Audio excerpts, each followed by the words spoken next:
Inazuma 11, the show where 11-year-old kids had an easier time defending the planet from literal football-playing aliens who were destroying buildings with their shots than they did playing in the World Cup. I'm still young, you know. I'm only in grade 6 after all. No. I'm only in grade 6 after all. I got this! Ho, ho, ho. Green Giant. I always find it funny how Inazuma 11 chose to progress the original story. It starts off as like this semi-normal sports anime with a tournament arc, and then it goes to season 2, and they are playing against Nen users, Jujutsu sorcerers, and Dragon Ball characters, trying to take over Japan, just for season 3 to return to them playing a regular tournament in the World Cup, which is somehow more difficult than playing against these intergalactic terrorists. Like, make it make sense. Anyways, this video has been a long time coming. You guys have been hounding me on every single platform possible. Matter of fact, some guy found me on Marvel Rivals and told me to make this video, so you already know what time it is. Let's cut the yapping and get straight into the meat and potatoes. Firstly, a quick recap from episode 67 since it's been a while. At the end of the Alias Academy saga, my favorite Inazuma 11 player and GOAT, Fubuki Frost, managed to break free from his split personality disorder on some Yuji and Sukuna timing, scoring a goal and unlocking a new duo shot with Axel. The team beat the aliens 4-3 after doing a Super Saiyan God ritual for their final goal, just for it to be revealed that they weren't actual aliens, but just a bunch of kids getting Zenkai boosted by literal space Czar, and somehow, someway, this apprentice of Shaitan Ray Dark was involved. There is a real case to be made for this man to be considered as one of anime's biggest villains, cause tell me why he literally transcends his own show and even appeared in Blue Lock. Nigga, what the fuck is you doing in the video? Oh yeah, bro, yeah, that's me. Nigga, I know it's you. What are you doing in the video? Anyways, now you're up to date with the lore, we can get started with the Football Frontier International, the World Cup equivalent of Inazuma 11, where every player in the world gets a chance to represent their nation and bring home the gold. Bang! He done it! That was too easy, fam. Well done, mate. Earned yourself some tea and biscuits for that one. Oh yeah, we going to the World Cup. Yes, sir. Hey, I heard Senshiig made the England team, though. Senshiig? Come on, bro. He looked like Deji in the face. I am not worried about no Senshiig. Yeah, you right. The US definitely taking this one home. Italia is going to win the World Cup, and that's on little bro Levich. That nigga Senshiig has no chance. I'm sorry, Habibis, but we are bringing home the gold. As you can see, the lineup is looking insanely stacked. Wait a minute. Hold your barnacles. I hope that ain't who I think it is. Fast forward a couple weeks after the alien incident, and the gang gets called up by Coach Hillman for the official trials to decide who will represent Japan. And let me tell you, this is my Avengers Infinity War, because we got all the OGs pulling back up. Darren, Scotty, Hurdy, Sean, Four, that one brother from the Ginyu Force, David from Royal Academy, and they even invited actual real-life terrorists. Like, how are these guys not in jail? Like, Xavier, I understand you're a good guy, but you still committed war crimes. I'm sick. And it's not just him. I know you remember this guy. The man that destroyed their whole school got invited to play for their team. Just because they tried to turn him into a fanboy doesn't make me forget his war crimes. And if you thought these two weren't enough already, they done added Caleb Stonewall, an actual disciple of Ray Dark and arch nemesis to Jude Sharp. I'd be sick if I come to find out my biggest op is playing for the same team as me. This is probably how Yamcha felt when Vegeta randomly got accepted as one of his Z fighters and took his girl after almost destroying the entire planet. You burned my house to the ground! My family's dead! What do I do? I'm gonna find you, motherfucker. I'm gonna... There are officially 22 players, but only 16 players can be brought into the squad at a time, so to decide the first 16, they'll have to hold a trial match. The teams are pretty even, honestly. Like, we got Jude, Axel and Darren on one team, and then we have Mark, Sean and Kevin on the other. As they prepare for the game, it's revealed that Nelly will be leaving Japan to go on some type of secret side quest. Damn, bruh. Mark low-key got a harem. Like, they've been pushing all sorts of females on this man's. Whole time he's just oblivious like Luffy. Almost the whole country showed up for the game, and this got me so hyped. Let the squabble commence. Xavier dribbles the ball and passes it to Kevin, who body feints Caleb but gets hit with a studs up tackle by Nathan. Jude advances possession to Axel, who hits 4 with a nutmeg, and this man 4 is too swole to be playing football, out here looking like Adama Traore. Axel flies up into the air and hits us with the OG fire tornado, but Mark pulls out the OG god hand and saves it. Sensational. Seeing Seeing these boys going at it just brings a smile to my face. They counter and Kevin summons his blue eyes white dragon to try and score on Darren, but he must have forgot that this man's is the real life truth from Full Metal Alchemist Brotherhood, because he uses his ultimate, saving the shot. Caleb turns over possession though, which allows Team Mark to counter, and Xavier's Meteor Blade is still as cool as ever as he officially makes it 1-0. Jude and Caleb have zero chemistry, straight red links. This would be like putting KDB and Courtois on the same team. If you know, you know. On a side note though, I actually kinda like Caleb's character. Like, I don't know what it is about him. I'm sure the other 3 Caleb fans will understand me. He spots that the wannabe Ginyu member is getting annoyed at not getting the ball, so Caleb tells Scotty and Nathan to step up and play a high line before rage baiting him into an ISO. He waits for the very last moment to move forward, putting him in an offside trap. This guy's ball IQ is off the charts. Off topic though, this character design gotta be racist. Inazuma 11 is really out here drawing the darker skinned characters like it's DBZ. I know Uncle Ruckus had something to do with this. Caleb continues his dribble and targets the Tokyo Revengers character, almost chipping the ball into the goal. Caleb Stonewall, I was not familiar with your game. The match continues and Axel lines up a fireball storm, destroying Mark's Fist of Justice to make it 1-1. Kevin responds with another Wyvern crash to make it 2-1 to Team Mark. We get to see this new guy called Austin Hobbs, and he's kinda cooking, dribbling past 4, but after getting in a one-on-one with the goalkeeper, bro decides to do a pass back instead of shoot. What in the Arteta mindset is going on? The second half begins and everyone is just popping their ultimates and showing off their domain expansions. The ball gets flicked over to Jordan and he hits us with a Season 2 Hood classic, shooting an Astro Break through Archer into the bottom corner. I know Archer felt just like Rabambi, tanking this nuclear explosion to the chest. This Dragon Ball Z ass move he's about to use, bro. Light that burns the sky. Rabambi, please survive, please! If this Rabambi actually survives this shit, gold status, gold status. What is going on right now, man? Rabambi! Please don't kill it, bro. Oh my god! Is that a spirit bomb? It might be good though. Rabambi! It's 2-2 and the match resumes when Jude pulls out his Genjutsu, passing the ball to Evil Axel, who hits us with a Dark Tornado, when Archer runs after it, kicking a huge gust of wind at it, which causes it to lose a bunch of momentum. I thought he was going to be hot garbage, but he might have some potential. Mark plays out the ball to Hurley, who starts water bending when the ball deflects to Sean, who pops the legendary Wolf, breaking through Darren's Mugen hand to make it 2-3 to Mark. This basically means that Sean Frost solos the Full Metal Alchemist Brotherhood verse. I don't make the rules. The match ends, and before they announce the selected 16, we get to meet the new coach, Percy Travis. He begins naming the team, and this feels like the Blue Lock 11 starting lineup reveal. So the official representatives of Team Inazuma Japan will be Jude, Axel, Sean, Xavier, Nathan, Scotty, Hurley, Thor, Darren, Caleb, Austin, Archer, Jack, Todd, and finally Mark. Damn, bruh. This is the second time Kevin has been holed. The others for sure wasn't making it, but we really chose Archer over Kevin? Like, come on, bruh. This must be how Baro and Shido fans felt seeing the Blue Lock lineup against Nigeria. This nigga's legendary? Based on what? What has he done?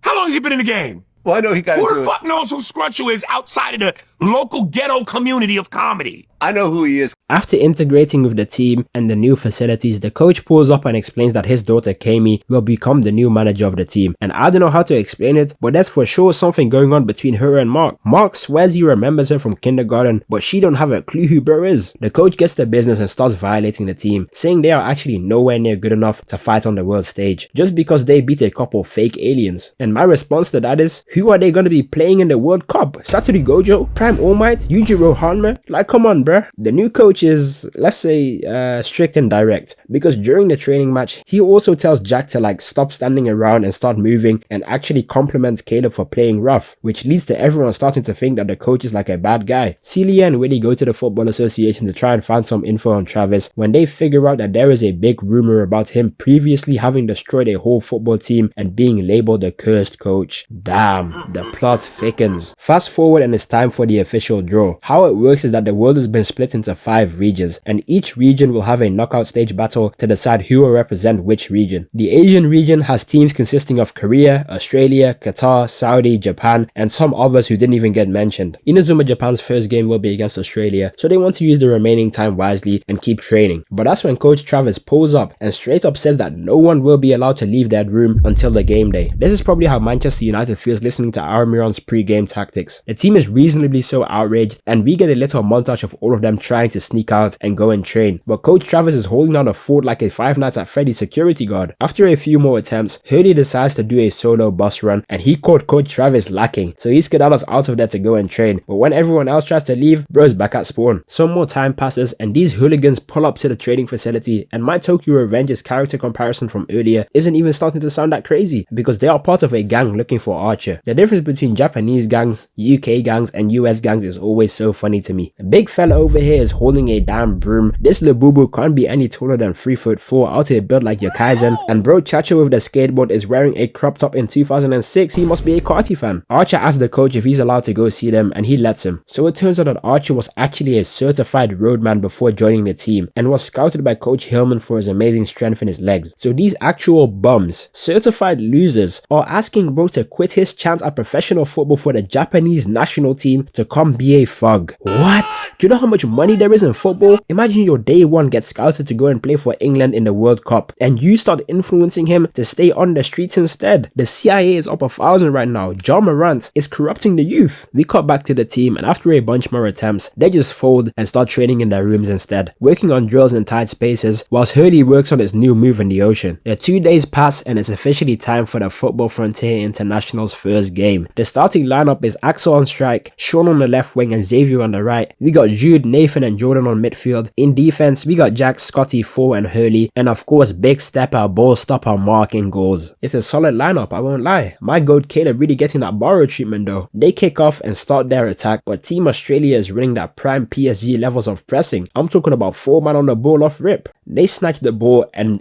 take the shot, summoning an actual Megalodon. I'm talking about a brother from Jaws, penetrating Mark's fist of justice, making it 1-0. This move is called the box lock defense, and please, whatever we do, don't let Arteta see this move, bruh. He's gonna put together the most haram tactics known to man. For elimination, the operation will go in our operation.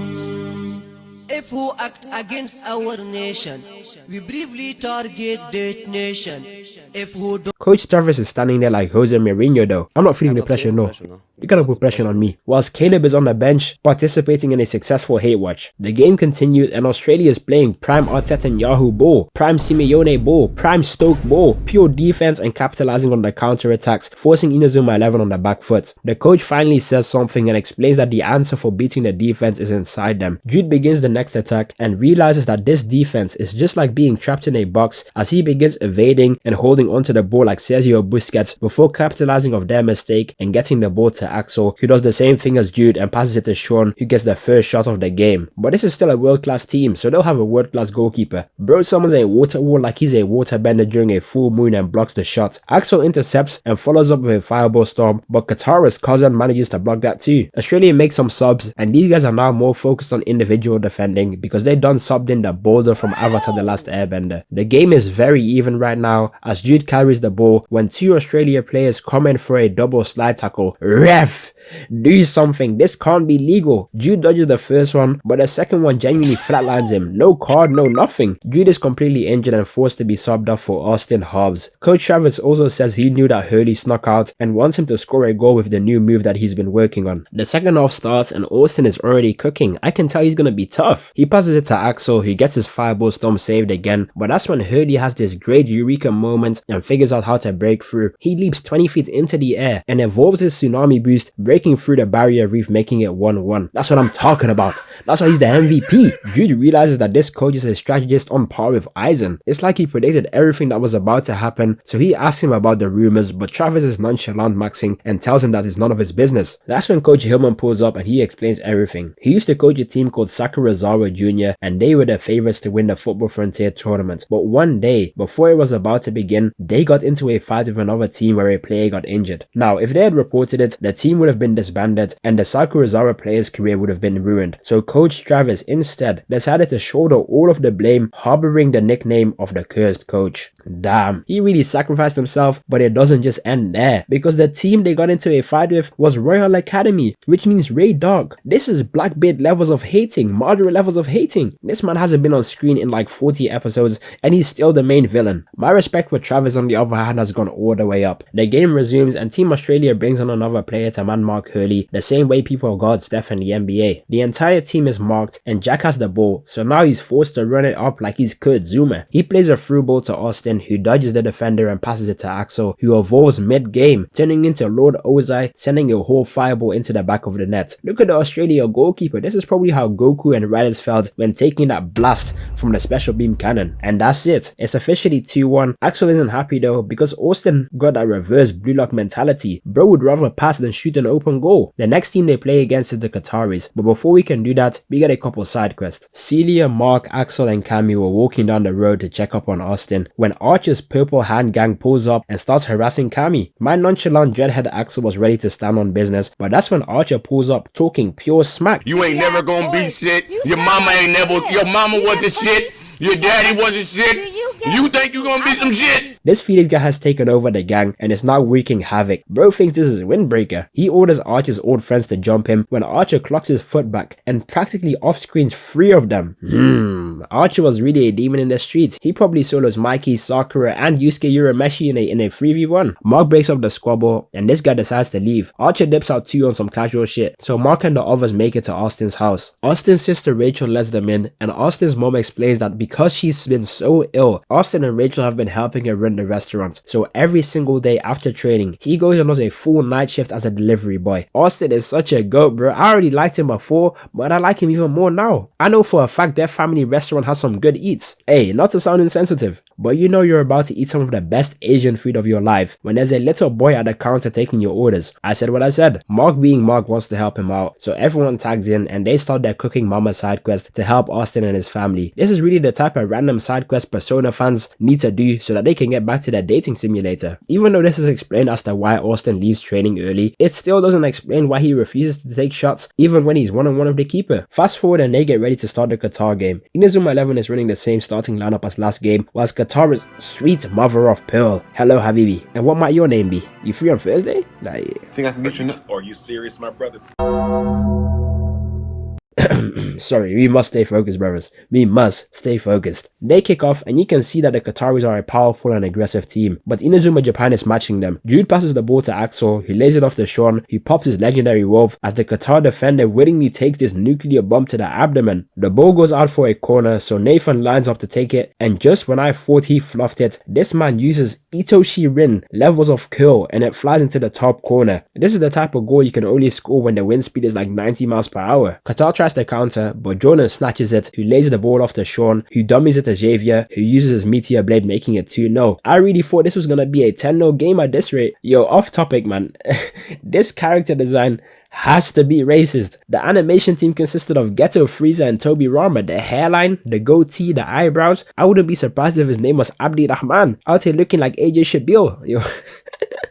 Yo, I'm sorry. No hate to my Somali brothers, bro. It's all love. The half ends 2-0 and everyone is fried. Stamina meter depleted, looking like Link in the Gerudo Desert. Whilst the Qatar team looks like they barely even played, it's not looking good, bruv. The second half begins and the guy with the Durag blitzes through Jordan and Jude and outmaneuvers Fora and Scotty, forcing a fist of justice out of Mark. The ball goes out of play, but Jordan is knocked and has to be subbed out due to a cramp. Coach Travis makes his substitute and brings on Todd. Since he's fresh, he can easily keep up with the Qataris, but the rest of the team is moving way slower. They snatch the ball off him and go for the counter. Hurley tries to stop them, but they enter into a sparking zero beam struggle before the Qatar player knocks both the ball and Hurley into the net for the first goal of the game. It's 2-1. Comeback son. This is pure raw strength and domination. Since they played and trained in the Arabian Peninsula, their heat resistance and stamina is far better than the Japan team. Hurley and Xavier are the next to tap out, so Coach Travis brings on Archer and Darren. Bro, I understand Caleb has zero chemistry, but bringing on your backup goalkeeper and someone who can't even do 10 keep-ups is insane. They kick off and manage to get the ball to Sean for a legendary wolf, but the Qatar keeper begins animation cancelling into the air, creating a sandstorm, saving Sean's shot. Sean is perplexed and it's fair enough, bro tapped out. This guy grew up in minus 11 degrees Celsius, freezing weather of Hokkaido. Bro probably thinks he's in a sauna right now. Caleb thinks it's finally his time, but Austin gets the call and replaces Sean Frost up top. Similar to Todd, he's easily able to keep up with the opponents and dribbles past both of them, coming one-on-one with the keeper, but instead of shooting, he cuts it back to Axel and this Qatar player intercepts it, and bro, I know I keep bringing up the character designs, but come on, this man got a whole yam on his face.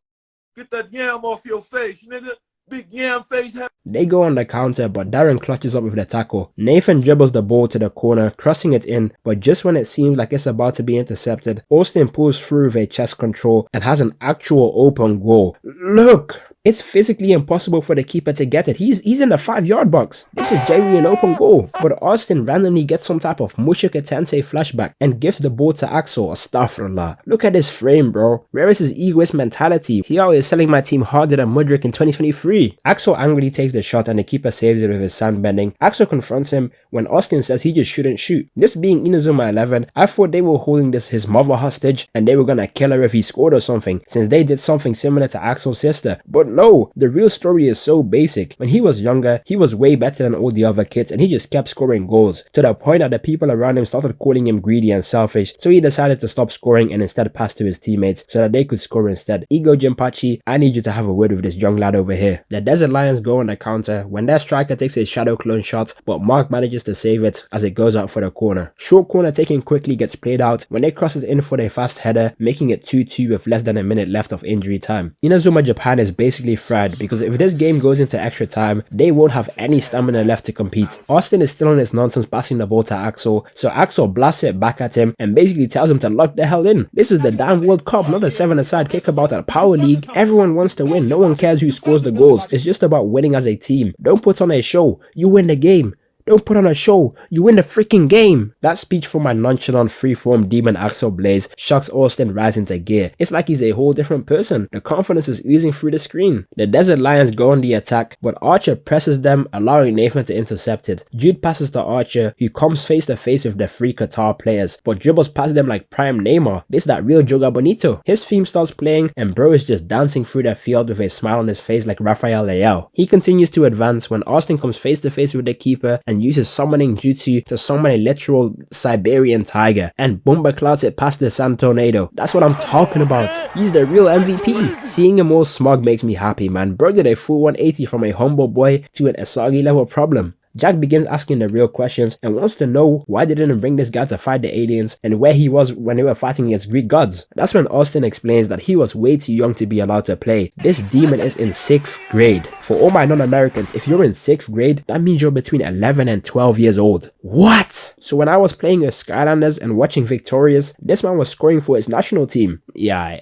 The team is starting to really come together. Everyone is really cooking. Well, almost everyone. Archer out here red timing passes and Caleb is beginning to rage bait him because he's upset that Archer is getting playtime and he isn't. Archer has been getting trained in secret by Coach Simon because apparently he reminds him of himself when he was younger. Was Coach Simon really out there putting belt to ass in the streets of Japan? Mark is trying to figure out what's up with Archer, so Simon sets the two of them up to have a good old-fashioned kickabout. And it's honestly pretty wholesome. It seems like Archer has a confidence issue since he's afraid of making mistakes whilst playing, but he's slowly starting to get the hang of it. On the other hand of things, Jordan is struggling with a conundrum that I like to call comparison is the thief of joy. He sees all these Goen and killers around him advancing at insane rates and coming up with new killer techniques whilst he's unable to keep up, making him feel like Zeusy. The rest of the team agrees to work on their offensive power since a lot of their shots have been getting stopped. We get this nice little training montage of everyone trying to up their own power level. Got my man Caleb out here moving like Gran Torino, and Archer is actually showing some type of potential, being able to block a shot with some type of wind barrier. Fast forward a few days and Inazuma Japan gets ready to have their practice game when Dewalin, the Alias Academy goalkeeper and striker from season 2 and Sean's arch nemesis, pulls up. He says his real name is Dave Quagmire.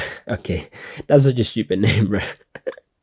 And explains that he's now part of the Japan neo-national team, compromised of a bunch of people who didn't even get called up to the Japan trials, and they are being led by none other than my number one up, Coach Lena Schiller. Damn! They say that they want to play a game against Inazuma Japan, and if they win, they'll be allowed to take over and represent Japan in the World Cup. Sounds familiar. You mean to tell me that Blue Lock really copied my GOATs, Inazuma 11, with the U20 versus Blue Lock match idea? Game recognized game. Coach Travis has the choice to decline and keep it stepping, but this man is a real gambler, ready to stand 10 toes. He accepts and they start the game. Dwalin is now playing in midfield. His versatility is crazy. I just gotta respect his drive and hunger. He trying to let the world know they missed one. The game kicks off and Sean blitzes past the first guy and passes it to Austin, but they manage to tackle him. They keep trying to run through and break down their defense, but they get stopped every single time. They finally manage to break through as Sean takes another legendary wolf shot just for the ex-Royal Academy keeper to pull out Dwalin's Gurren Lagann-ass move. I know Sean got PTSD seeing the move that almost drove him into actual insanity a few arcs ago. Neo Japan starts a counter with Dwalin, but bro uses Jude's illusion ball to get past them and then uses a Zeus Jr. speed blitz to get past 4. We got a whole bunch of Sharingan users on this team because Dwalin passes the ball to the striker from season 1 who all of a sudden has the ability to manipulate the space-time continuum and takes a shot from a whole pocket dimension just like Dwalin. I'm actually perplexed. Mark tries to hold it down with a fist of justice, but it just gets blasted through, making it 1-0. Like, what? I did not expect them to score after one attack, and honestly it makes sense. All these guys at one point or another were stronger than the Inazuma Japan players, so it's fair to say that with a couple Zenkai boosts they'd be able to compete. The Neo-National Japan team is actually just spamming ultimate moves like it's overtime in Marvel Rivals, as they show us a whole montage of these guys training the same way Poe was training to be the Dragon Warrior. Football cannot be this deep. They take another Gouenji shot, but Mark easily stops it this time, so they switch their attack with another Zeus Jr. super shot, but luckily Mark's locked in and keeps it out the net. Nathan has just returned from his side quest, so Coach Travis swaps him for Archer because it seems like he's figured out this new move. Jude takes the ball from Dwalin and gives it to him as bro actually starts flying through the air like that one demon from Yu Yu Hakusho. He passes it to Axel, who takes a fireball storm shot, who once again breaks the drill smasher shot he broke in season 2. How nostalgic. It's now 1-1 and Neo National makes some substitutions. They kick off and Xavier steals the ball back, so he passes it to Jordan, who has found some new success as bro turns into Kizaru and actually moves at the speed of light. These guys are evolving mid-game. He passes it to Axel, who takes another fireball shot, but they hit us with a throwback move from season 1 using the Great Wall of Ba Sing Se to stop it. Inazuma Japan takes about 20 shots, but every single one of them has been blocked by the Infinite Wall. Neo Japan finally gets a counter and it's none other than Dwalin. How nostalgic. He pulls up and this man backs out Byron's God knows shot and sends the terror bomb at Mark, who manages to keep it out. Even Mark has evolved. Seeing all these moves is just the ultimate fan service for OG Inazuma 11 fans. It makes me feel like a kid again. After he saved the shot, Coach Travis makes a couple changes and bro hits us with a certified hood classic and puts Mark into the midfield and Darren in goal. The squabble continues. Neo Japan goes all out attacking before they pull out the Ginyu Force shot of Kuroko Junior High, and the way they hype this up, I thought they might actually score, but Archer charges at the ball and barely misses it, but the shockwave caused by their swing took almost all momentum away from it. Sensational. Bro has some type of super hidden defensive move, but just doesn't know how to wield his power yet. We have like 5 evos in one game, and if the fan service wasn't enough, we got a heated battle between Mark and Dwalin before Mark passes it to Jude, who sets up the iconic Inazuma break. This shit means something to me, man. It's 2-1, and even though it wasn't an official game, it was still extremely hype because of the stakes and the return of so many beloved old characters. They return to regular training as they prepare for the preliminary finals. That's when Coach Travis pulls up on Mark and tells him that him and his current team won't be able to win the game. So he starts brainstorming to figure out how to improve himself and the team. Kami is worried about Mark, but this gossip girl Sue mistakes her emotions for Kami being in love with Mark, so tells her a bunch of BS, which basically makes Kami take Mark on a whole slice of life season in the span of one episode. Like I said earlier though, Mark is a real shonen protagonist. He wouldn't be able to tell a girl liked him even if she outright confessed. Anyhow, it did kinda work out because he got some inspiration for his new move. Whilst all that was happening, we finally, after like 80 episodes, get some more background lore on Axel. His little sister is all healthy and his family got a maid? Yo, this house is kinda big. And his dad is Bengali? I knew my goat Axel was mixed race. He was oozing that light skin aura. Jokes aside though, Axel's dad wants him to quit playing football so he can move to Germany to focus on his studies and become a doctor, because he hates football due to the danger it put his family in. And honestly, you guys probably thought I was gonna disagree, but look at it from a non-biased perspective. Just because his 15-year-old son was good at football, his youngest daughter got into a car accident orchestrated by Ray Doc. He was being blackmailed by aliens and was forced to move into hiding into a like random Japanese island. I'd hate football too. This man went through all that because he was good at scoring goals. I understand his father. Put the football boots down, son. Axel is very distracted and doesn't know what to do, seeing as his dad hasn't given him any other choice. He even called the school and told them to withdraw him from the team. Him and Austin are still working on a combination shot between Tiger Storm and Fireball Storm, so he goes to his dad and asks him to allow him to play the final game so that he can take his team to the World Cup before he leaves to Germany, and his dad accepts. And man, this is such a good representation of male depression and struggle. This boy is going through an existential crisis due to parental pressure and outside forces, and he's bottling it all up. Celia and Sylvia even end up noticing that he's sad, but Nathan just thinks that he's fired up for the game. It perfectly encapsulates male friendships. Take this as a notice to check up on your homies. They could be going through something and not even telling anyone. They all continue to train, but it's still clear that Axel just isn't able to focus properly because his duo move with Austin is not coming together the way it should. However, in other news, mid-training session, Mark gets a letter in his grandfather's handwriting that says, "I'll be waiting for you at the top." And everyone agrees that it really might be real because Mark's grandfather has handwriting that looks like straight poneglyphs. Mark shrugs it off and continues training and takes the letter to Coach Simon, who all but confirms that Mark's grandfather might be actually still alive, and him and probably Nelly too are looking into it. What in the Attack on Titan plot twist is even happening right now? Mark's grandfather is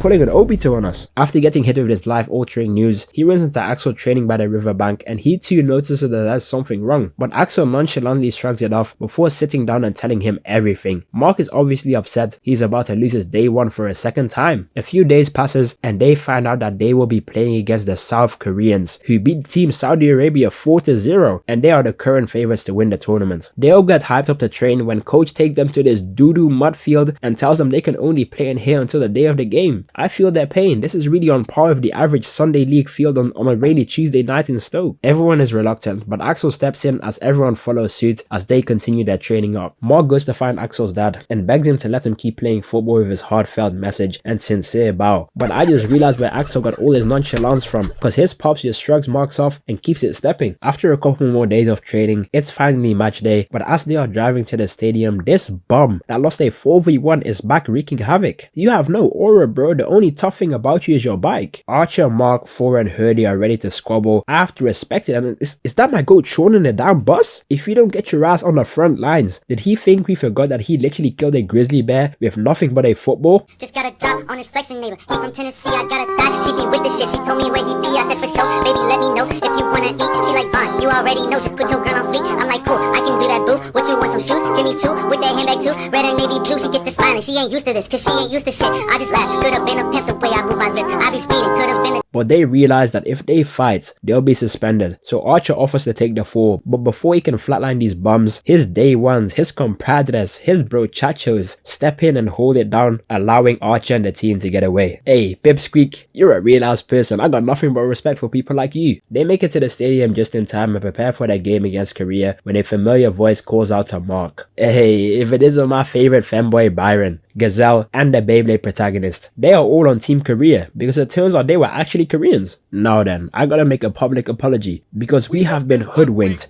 bamboozled, led astray, run amok, and flat out deceived, because this whole time I thought that Gazelle was a girl, but this whole time she's a boy. This whole time I thought she was a girl, but I've been made aware that I was wrong, so I retract any previous statements that I may have made. Okay, let's continue. The Korean team is actually stacked. Their offense is insane, and the team is led by this guy named Cheng, and this has to be racist, bro.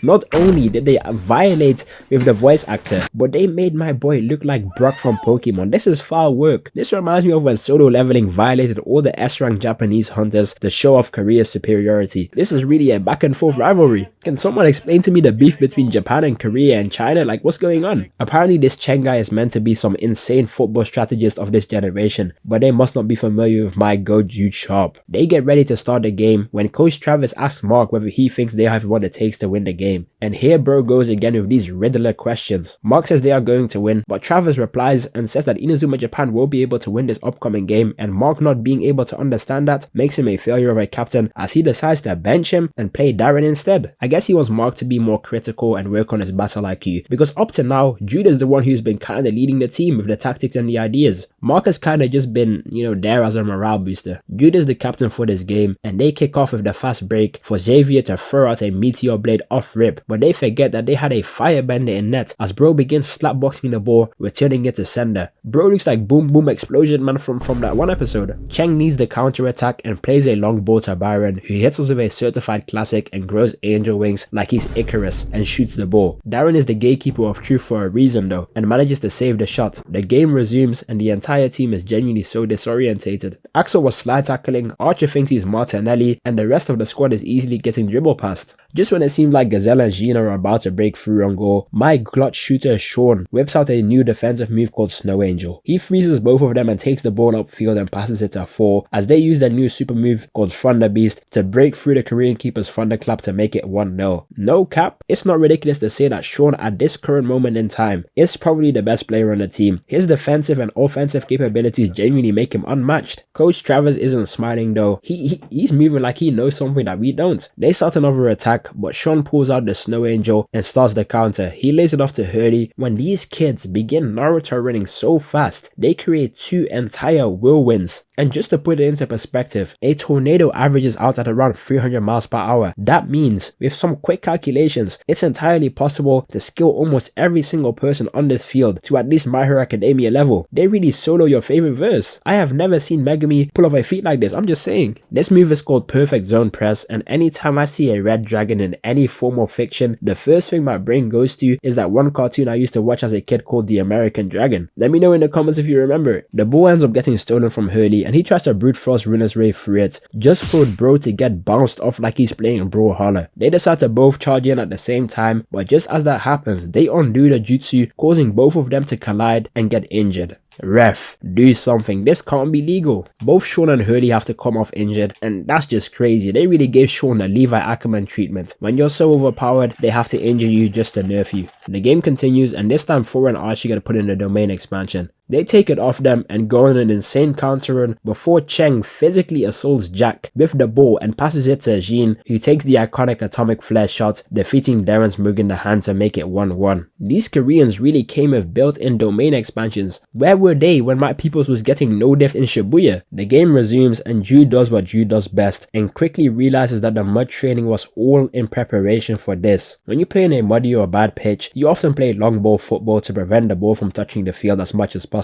That's the way they are going to defeat the perfect zone press. They start back up and they try to trap Jude in their domain, so he boots it up as high as possible as they start keeping the ball in the air and prevent it from touching the ground. Amazing ball IQ. Xavier gets this shot off, but sadly he gets blocked again by the skinhead goalkeeper. Jordan wins the ball back so Austin and Axel can pull off their counter with their duo shot. I would have put my left ball sack on the fact that Axel was going to score this goal, but he ends up getting distracted by his father and the ball goes so high it leaves the stadium and maybe ends up in a different stratosphere. Senku's dad probably saw that ball with how far it went. The Koreans go on the counter and this move gotta be illegal, man. They are not even playing football anymore. Thor is like 300 pounds, pure muscle, and got sent flying into Jude. Thor is out injured, but Jude is also struggling with his ankle. Todd comes on for Thor, and even though they managed to figure out the perfect zone press, the individual skills of the Korean team are still out of this world. They steal the ball and play Byron through for a one-on-one who uses Evo God knows and shatters Moog in the hand to make it 2-1. Enough time has passed. Supercell, please nerf Log and Minor. Coach Travers goes to make some substitutions and Jude and Jordan are both coming off. The coach noticed Jude got injured earlier and Jordan's stamina is already starting to deplete. And in place of Jude, they bring on the Joker, the Neil Mope, the Phantom 6th man, the Shido, Caleb, Stonewall. I don't care what you guys say in the comments about my dark horse. This guy is always entertaining when he's on the field. Everyone is rightfully so upset and they rightfully so don't trust him. I wouldn't even when someone has a haircut like this. And as for Jordan, the coach decides to not bring on anyone. He tells them they are going to play on the pitch with 10 men. Caleb laces up his boots as they kick off the game. He instantly goes to try and steal the ball from Jean, basically rage baiting him into overextending. He comes face to face with a Korea defender and starts doing kippy ups, rage baiting him into overextending too. He then runs all the way back to his own goal and bounces the ball off Jack to beat his man. I ain't never seen nothing like this in my entire life. He does the same to Nathan before taking a mediocre shot at goal. Ego Jinpachi would mold this man into the world's best striker with an ego like that. Bro's in the wrong show. We end up getting a bit of background lore about Caleb. Turns out the reason he's so obsessed with power was because his father was unjustly fired from his job, which caused his family to become extremely poor as they were constantly hounded by debt collectors, so much so to the point that they became depressed. His mother's last words to him were that he should become strong and powerful because then he won't have to go through what they went through. You can imagine telling a young child that type of info. It will completely alter his worldview, so he sucked up to Ray Dark, but when that backfired, Coach Hillman recruited him because of his talents for football, which brings us to the present moment. Coach Hillman is really out here recruiting troubled children of the street like Satoru Gojo. Caleb tries to take the ball up on his own again as he gets caught in a domain expansion with Nathan, but instead of using the mud training, he just gets the ball stolen. He steals it back though and finally gives the first pass, but but it seems to be slightly off. He steals the ball back again, and this time passes it to Jack, but once again it's slightly off. This time though, both Mark and Jude realize that Jack could have got that ball very easily, but because they don't trust him, they are subconsciously holding themselves back. Byron picks up the loose ball and plays a long ball to Gazelle and Jean, who use their Ronaldo twin blade attack. Archer tries to stop it, but completely misses the ball. Darren backs out the Mugen in the hand, but it's just not enough to stop it,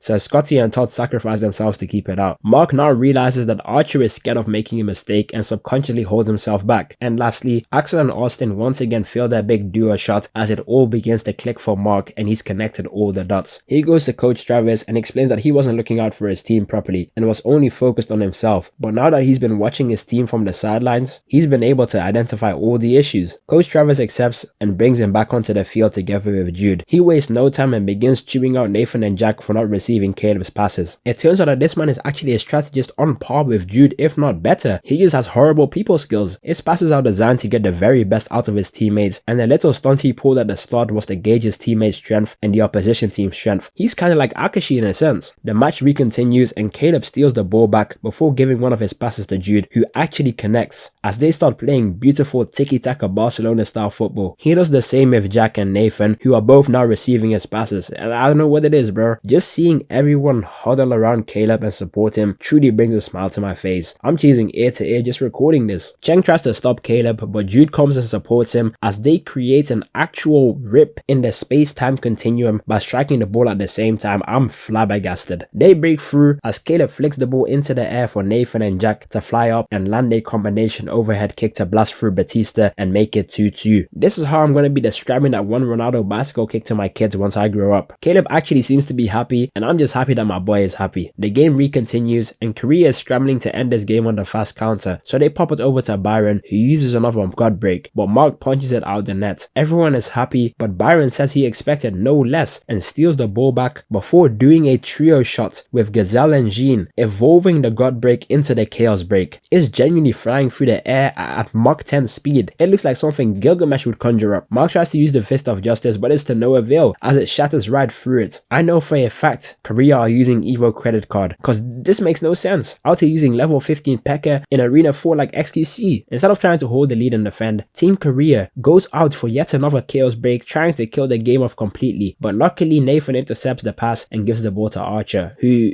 completely misses the ball. Coach, just sub him out, bro. Put me in. This man is buns. Mark realizes that Archer's anxiety is at an all-time high, so he explains something to him that's actually quite profound. He asks Archer why he's so scared and further elaborates that you should never be paralyzed by fear, so much so to the point that you're unable to perform at your very best. There is nothing disgraceful about making a mistake. What's disgraceful is holding back in the fear of making a mistake. That's what I call bars. Mark is right, and it's something everyone should take into their real life. Chase your dreams. Start that YouTube channel, approach that goal. I'd much rather fail than live every single day of my life knowing that I could have, but having to live with the fact that I didn't. Don't die with regrets, live your life to the fullest. After hearing that hope call, Archer the Eagle spreads his wings as Korea goes for yet another Chaos break. He jumps after them and kicks the air so hard it creates a pocket dimension that sucks in the ball. All these little youths really got reality manipulation, but hey, my goat has finally come out of his shell. He's actually a defensive demon right now. Axel lays it off to Xavier, who upgrades his meteor blades and penetrates Johnny Sins, making it 3-3. This is it, the final stand, the last dance. MSN sprints towards the goal and has bypassed every single defender in a blink of an eye, and now it's just them and Mark. He focused all his nen into his fist like prime grown freaks and summons a Susanoo before hammer fisting the ball into the ground.